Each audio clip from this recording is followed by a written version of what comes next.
আর বাবাকে মারতেছে। দেখেন অবস্থা, দেখেন। আমি মুক্তিযোদ্ধা মণি মণ্ডলের মেয়ে। আজকে সকালবেলা আমার ভাইয়ের বিয়ের জন্য আমি বাড়িতে আসি এবং আসার পরে আমি দেখি যে আমাদের জমিতে এই ভাইয়ের বিয়ের এই সুযোগের মধ্যে আমাদের জমির এই চাষাবাদের সুযোগ হচ্ছে। তো আমি ওখানে গিয়ে ঘটনাটা কি হচ্ছে দেখার জন্য যাই। গিয়ে দেখি যে ওরা চাষাবাদ করতেছে এবং আমার বাবা ওখানে গেলে বাবাকে মানে হত্যার চেষ্টা করে ট্রাক্টর দিয়ে। তো আমি এই সময় গিয়ে ফেসবুক লাইভে যাই ব্যাপারটাকে পুরোটা দেখানোর জন্য।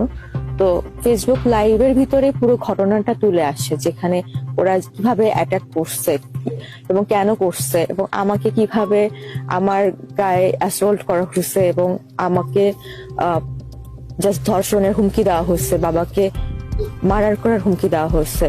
এবং যেহেতু আমি এবং আমার ভাই দুজনই বাড়িতে থাকি না, তো আমরা আসলেই নিরাপত্তাহীনতার ভিতরে আছি এখন।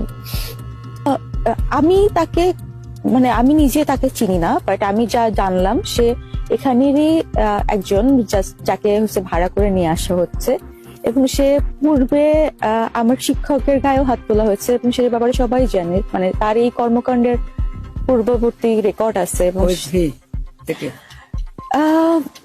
ইদ্রিস, আমি নাম জানি শুনলাম ইদ্রিস, এবং সে কোন রাজনৈতিক সংগঠন মানে রাজনৈতিক কর্মী হিসেবে নিজেকে প্রকাশ করে, বাট সে আসলে ব্যক্তিগতভাবে এই ধরনের কাজকর্মই করে থাকে।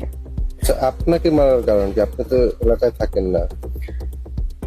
আমি আসলে ফেসবুকে লাইভ করতেছিলাম, সো ওই লাইভ করতেছিলাম, আমার ফোনটা আমার কাছ থেকে নিয়ে আমাকে আঘাত করতেছে এবং আমার কাছে মনে হয় ওনার একটা আমার প্রতি অদ্ভুত একটা মানে ব্যাপার দেখলাম, সেটা পুরো ভিডিওতেও রেকর্ড হলো। আমি নিজেও জানি না যে সে আমার প্রতি এতটা ক্ষিপ্ত হয়ে গেল, কিন্তু আমার মনে হয় আমার ফেসবুকে লাইভে সবকিছু আমি ভিডিও করতেছিলাম, সবাইকে দেখাচ্ছিলাম, সেই জন্য আমাকে মারার বা আমাকে রেপ করার পুরোটা এরকম করলো।